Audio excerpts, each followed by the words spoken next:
Jon Iwata. Jon Iwata leads IBM's Marketing, Communications, and Citizenship organization and is thus responsible for the marketing of IBM's portfolio of products and services. Mr. Iwata joined IBM Communications in 1984, first in Silicon Valley, and he's now based in New York. In addition, he serves on the board of directors of the Japan Society and is also chairman of the Arthur W. Page Society, which is dedicated to strengthening the role of communication officers. Mr. Iwata holds a BA from the School of Journalism and Mass Communications at San Jose University. At IBM, Mr. Iwata is also chairman of the IBM Strategy Team and vice chairman of the IBM International Foundation. Please give a warm round of applause to Jon Iwata.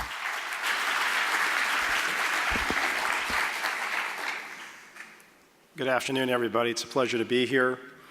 And congratulate Herbert Heitman and the rest who formed the EACD not that many years ago when it was just an idea that Herbert had. I've gotten to know Herbert over the years as a colleague, but also not only because we do similar work in our respective companies, but because we share an interest in the future of our profession. So what I'd like to do at Herbert's invitation today is speak not so much about IBM, and if you'd like to ask questions about IBM, I'd be happy to offer my perspective. But in my role as chairman of the Arthur Page Society, as you saw that mentioned in the video there, the Arthur Page Society, like EACD, consists of, in our case, chief communications officers from several hundred corporations, mostly in the United States, but some like Herbert from outside the United States. And as chairman of the Page Society, in recent years, we have tried to look into the future of the role of communications and public relations and marketing and public affairs. Because, as we all know, and you've been discussing here, and you will, all of these things are changing in our time. It is the defining phenomenon of our age. How people get information, how they formulate opinions and perceptions, and ultimately make decisions. And we felt that it was a number one responsibility as a society to try to understand these forces of change and to help our members, people like you in the United States and other places, move to that future. And what I'd like to share with you is some work, and this is some of the companies represented in the Page Society, brands you would recognize, but people like you, people who come to events like this to have a dialogue about where are things going and how do we get there. So in the past 18 months or so, as a group, we have looked at emerging patterns in a so-called new model of what we do in communications and public relations and marketing. Why is there a need for a new model? Well, models matter, and whether we consciously evoke them or not, we use models in our day-to-day work. Here's a model. For those who are familiar with the marketing theory, you studied this in university. This is the funnel. And every time, you may not recognize it as that, although it's always drawn this way, every time you set out in a campaign to raise awareness, to drive consideration, preference, ultimately action, that is mostly purchase, you invoke the funnel. The thing about the funnel is it was articulated in the latter part of not the last century, but the one before that, 1898. You probably would have drawn a model of marketing this way too in 1898. And the fact that it's drawn as a funnel is quite telling about how you went out to engage with decision makers, your customers or citizens, and so forth. Here's another model. Edward L. Bernays is considered by some to be the father of public relations, and he wrote this seminal work in 1928 called Propaganda. This is before propaganda became a pejorative. What was Edward L. Bernays' key insight? Well, if you reread the book, you'd find in there a phrase that sounds rather strange.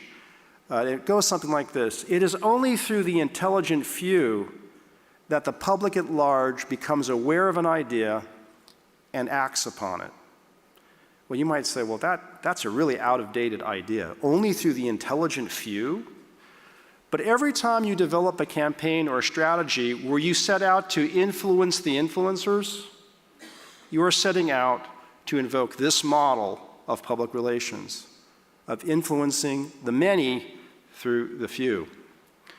Here's another model. Every time we set out to segment a population, create key messages and value propositions for that segment, and to create brands and ideas and awareness around products or companies or stocks or CEOs, we are invoking, consciously or not, this model, first articulated by Neil McElroy, 1931, an employee of Procter & Gamble, wrote a seminal memo in his company proposing a new concept called brand management. And he had to put quotation marks around it because it was new thought, that we could create brands, manage them, but the main thing here, we can segment our populations and have key messages, key ideas, and even products to serve segments of a population. So raising awareness through a kind of funnel approach to the many, influencing the influencers, segmenting populations with key messages, you'd say, well, that's what we do.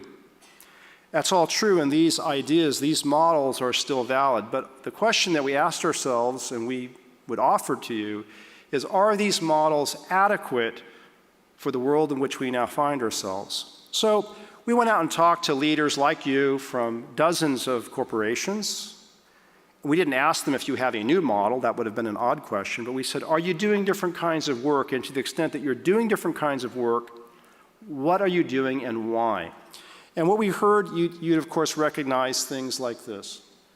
You know, the transparency that we now find ourselves in as companies. I love this phrase, how you are is who you are.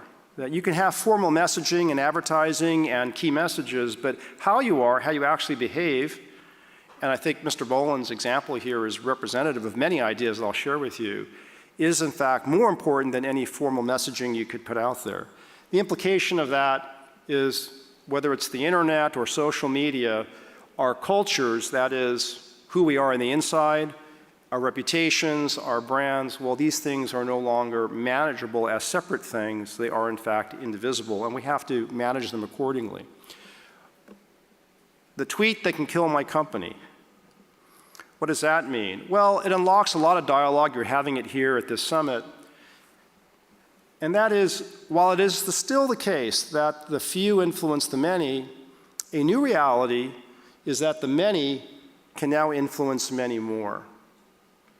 And our functions, our organizations, for the most part, aren't tooled and machined and not prepared to deal with the many at scale so that they can influence the many more. By and large, we think of the many as an audience of messages rather than how we thought in the past of influencers or intermediaries. We are all becoming technologists and publishers. A colleague of mine in the United States says we're becoming media companies. Now, what does this mean? It means that the same tools and forces that are available to the many to broadcast, to network, to organize, to communicate are also available to us as corporations if we choose to use them. We used to communicate or market to segments of populations. Try segmenting this room. What would you use? Male and female, by age, by geography, by nationality, by job title, by sports interest, by family, by household income. All valid, but how accurately does that actually describe you? Pretty crude implements that we impose on populations, but we're all wanting to get to this, markets of one. Markets of one. Marketing or communicating to individuals because that's what they expect. They expect us to engage them, whether they're citizens or customers or employees or policymakers or neighbors, as individuals with that knowledge. And a lot of this we heard too is the mechanisms are not merely new tools or channels of messaging and communication, but new platforms or media for collaboration, literally to co-create, to co-develop ideas, if we're willing to use them that way and not view these new technologies or channels as that, little funnels, new funnels to broadcast messages. So we heard all of that and said, well, those are good observations and imperatives, but what are you actually doing about them? And let me suggest to you this, which is what we've put out there to the Page Society members and we're having a lot of interaction around them, which is proposing a new thought here, which is kind of two pieces. The first of which I'll talk about is corporate character. This is a quote from Abraham Lincoln, and I just love this quote. When our colleague said, "How we are is who we are," this is what Abraham Lincoln said much earlier, that character is the tree and reputation its shadow. And unfortunately, so many in public relations and marketing and public affairs think of their jobs as tending to the shape of the shadow rather than the health of the tree. And what corporate character observes here is that we have to really, whether you like that term or not, we really have to deal with the reality of our corporations and institutions and not just the messaging and positioning of them. Some would recognize a model, this is very simple, of house of brands and branded house. House of brands, you see these corporations, Procter & Gamble arguably and Unilever invented the idea of house of brands. Think of Neil McElroy and his famous memo, that they don't want you to really emphasize Procter & Gamble or some of these other brands. They want you to focus on the soap, the detergent, the toothpaste, the food product. And on the other end, and IBM is one of them, we really don't want you to memorize WebSphere version 7.8, although we'd like you to buy WebSphere version 7.8. We'd like you to think of IBM, the master brand, the house brand. But why is it then that PepsiCo, I should say, for the first time in its history, is undertaking an examination of the purpose of PepsiCo and wanting that to be known? Because you know today that behind the beverage, even if it's not branded Pepsi, behind the food product, behind the beverage, is the PepsiCo Corporation. People want to know today, and they can because of transparency, who is it behind that product? They care. Unilever, and perhaps some of you are from the Unilever, we learned about sustainable living. Very similar to what Mr. Boland talked about in sustainability. You see, it's not a campaign or an advertising platform. It's a reality that's changing the business model of, in that case, Marks and Spencer, and here Unilever. Procter & Gamble, the McElroy company. You see, even though perhaps strategically they'd like P&G to be a house of brands, the reality is people know it's P&G behind the product. What does P&G stand for? It can be a help, it can be neutral, or it can be a detractor. Obviously, we'd like them all to be differentiators, positive differentiators. BMW, very interesting case here. When they hammered out their statement of character or purpose, my colleague proudly asked me, showed this phrase to me and said, "What don't you see in the phrase?" Any mention of automobiles or cars, because they are becoming to think about their purpose, their values as not being limited to the thing they happen to make today. And at my own company, to the extent that you're aware of Smarter Planet, well, that's where that came from too. It was never meant to be merely a marketing or public relations campaign, but a strategy, and that strategy emanated from our meditations and discussions on IBM's values and our purpose. So what we saw in doing this work is that while some companies mention this issue of character, we saw into it a pattern that they're not managing brands over here and their cultures over there. They're managing their essence. What makes IBM IBM? What makes P&G P&G? What is the BMW-ness of BMW? Define that and then activate it truly, authentically in everything that we do. And I couldn't have asked for a better example of that than the one we just heard from Mark Boland. So the first part of the so-called new model is ourselves, the tree, the character of our companies, defining and activating it. But then, of course, this character has to show up in the world and interact with customers and investors and employees and many others. And now we think of the funnel and Edward L. Bernays' observation about the few and reporters and analysts and intermediaries and all of that. And what we concluded from this work is that it's a different model out there, and it doesn't begin with where the funnel starts, which is to raise your awareness with a message. We can pay to raise awareness with a message, that would be called advertising, or we could try to earn it, and traditionally we try to get that through press coverage or something like that. Our conclusion that it doesn't start there, it starts with what's above, which is belief. Belief is a powerful word. It's different than knowing something, being aware of something, and even understanding something. And if you think about for yourself, what causes you to believe something?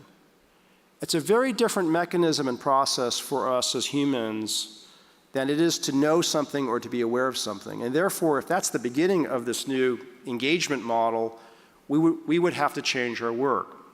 There wasn't a lot of time here, but I know you've been discussing at your conference behavioral economics and decision making. Very quickly here, an example that I would normally spend a little bit more time on, just to illustrate the power of belief, is in something as simple as water, and as important as water. If we worked for a company that sold water, bottled water, we'd go to our work, we'd invoke models, let's send out messages, let's position our brands, let's segment our audiences, let's influence the influencers. True, but if you also started with this model, which is let's start with belief, the question is, what do people believe, not about our brands, but about water? Now, I'm mindful that I'm in Europe, but growing up in California as a kid, we drank water out of the tap. And the only water that my parents bought that was in a bottle, they didn't drink, they poured it into the clothes iron. Tap water, perfectly fine. But of course, over time, the only time I saw bottled water was when I came to Europe. Over time, as Americans, we came to believe that bottled water was better for you than tap water, despite the fact that more than 90% of the tap water in the United States exceeds federal standards. Question, how did we come to believe that bottled water was better for you than tap water? Was it because of an advertising or public relations campaign? Now I ask American audiences, by the way, they all say, yeah, that's true. How did that happen? And I ask American audiences by a show of hands here. I won't ask you, right? How many of you are beginning to believe that? Well, I will ask you. How many of you are beginning to believe that? 80+%. So you see, no matter how effective we are in marketing and public relations, in positioning our brands to segments of populations, influencing the influencer with our key messages, if a population comes to believe something like that, it doesn't matter what our work is. How many of you are beginning to believe that? 1. 2. Okay, in America, the audience would go, yuck. But in fact, in the United States now, cities like San Diego, California are activating for the first time water treatment plants where they take wastewater, treat it, and put it back into the drinking supply. So the question here is the power of belief making, not of message dissemination. Question, what causes you to believe anything? And if we had time, we'd go through it, but the behavioral sciences would tell us, while there are many drivers of belief, and you can get into very intense discussions with people about that, we've learned through our work that there are 3 primary ones, not exclusive, but primary. I believe on the basis of hearing it from people I trust, I believe on the basis of facts and evidence, and I believe on the basis of personal experience. And perhaps you'd say, well, for me, there are other factors, but I accept those. If you think about models, and you think about your teams back at the office getting ready to launch the product or deal with the crisis, announce the acquisition, or introduce the new CEO, and if you accept that belief matters as a powerful driver of our work, as I do at IBM, I ask my team, do we do this in our work, or are we still segmenting audiences with key messages, influencing the influencers, and all the rest? This is hard and different work to do. Now, even if you do the hard work of causing somebody to believe something, there are many things we believe that we don't do. How many believe that regular exercise is good for your health? How many of you exercise regularly? Why isn't it 100%? And you heard from a professor earlier, so I'm not about to attempt that, but what we learned in our studies there is a lot of literature and studies done for decades about why is it that humans, when they believe something about their habits, about their behavior, they don't act upon it. And again, we don't have to invent it. We can bring it in from other fields. What causes someone to act on a belief, or rather, what are the impediments to that? What we learned is they lack agency. You know, like I believe regular exercise is good for one's health. It's apparent that I don't exercise regularly. Why? The professionals say I lack agency. What does that mean? Agency means the belief of an individual that I can successfully complete something I start. That makes sense to me. I quit the gym after joining it. I have equipment in the basement that we hang our clothes on to dry. I don't believe that the diet ever really works, so I'm not going to try. I lack agency. Question, can you build agency in a human being? The geniuses, the experts would say, yes. And once again, there are 50 things you do, but here are the top ones. I need to know. Teach me how. Put me into a different peer group for positive reinforcement. And of course, equip me. Which explains to me why people go to gyms in the United States all the time and work out, even though it's really inconvenient to do so. They want to be taught how with personal trainers, they want good equipment, and they want to be in the company of other people who are trying to get into shape like them, right?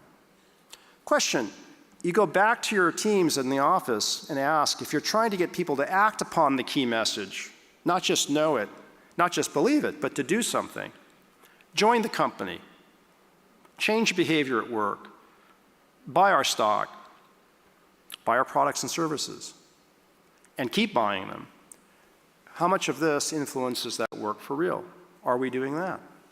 And on and on. There are things that people do in the model to sustain the behavior, and ultimately, and this is what a lot of what social media, you talk to people at conferences like this, they want to talk about social media, the power of mouth-to-mouth, word of mouth, peer-to-peer, user-generated reviews, that advocacy we all want to unlock because it trumps any formal communication. It's so trustworthy. How do we do it? Our conclusion, you have to earn it. What are you earning in earned media? You're earning the personal endorsement and goodwill of a person who's had a positive personal experience with the company, with the product, with the neighbor. So this model, while draws upon new technologies like social media, we talk about advocacy at scale, and draws upon learning from behavioral economics and decision architectures and the like, it comes down to this, which is the drivers of human behavior and how we can activate it.